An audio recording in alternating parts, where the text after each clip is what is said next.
Në përpjekjen për sundim të ligjit, Kosova po e përmbyll procesin e strukturës së gjykatave me gjykatën administrative.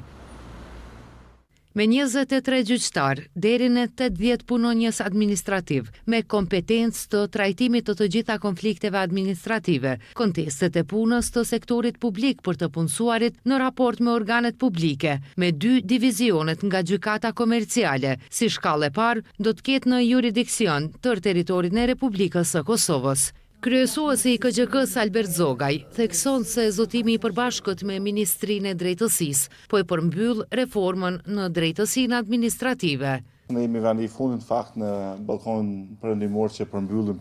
reformën në drejtësinë administrative. Në fillim vitit 2025 ka hyrë në fuqi ligji për konflikte administrative, që është një ligj bashkëkohor dhe që realisht garanton edhe çastin drejtësi për njëkohësisht edhe efikasitet në procedura, dhe tani po bëhet edhe gjykata administrative që në kompton përmbyll procesin e strukturës së gjykatave dhe kjo në fakt i jap besoj një vlerë të shtuar përpjekjes për avancimin e sundimit të ligjit, por njëkohësisht edhe procesit të reforma tërësishme që ka zhvilluar Republika e Kosovës. Ministria e Drejtësisë në koncept dokument ka paraparë strukturën e gjykatës administrative, që është e qartësuar për stafin dhe gjyqtarët, por me mundësi të rishikimit të buxhetit pas miratimit të parë në kuvend. Kuptim të resurseve, qoftë me gjyqtar apo edhe me staf mbështetës i cili parashihet,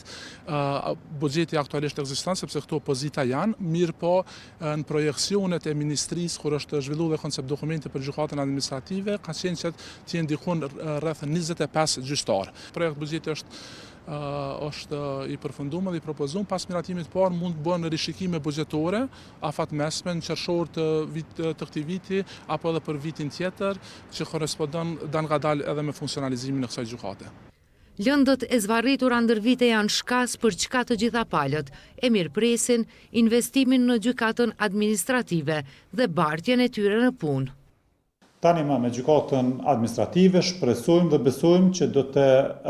reflektojnë edhe shteti përmes ndarjes së buxhetit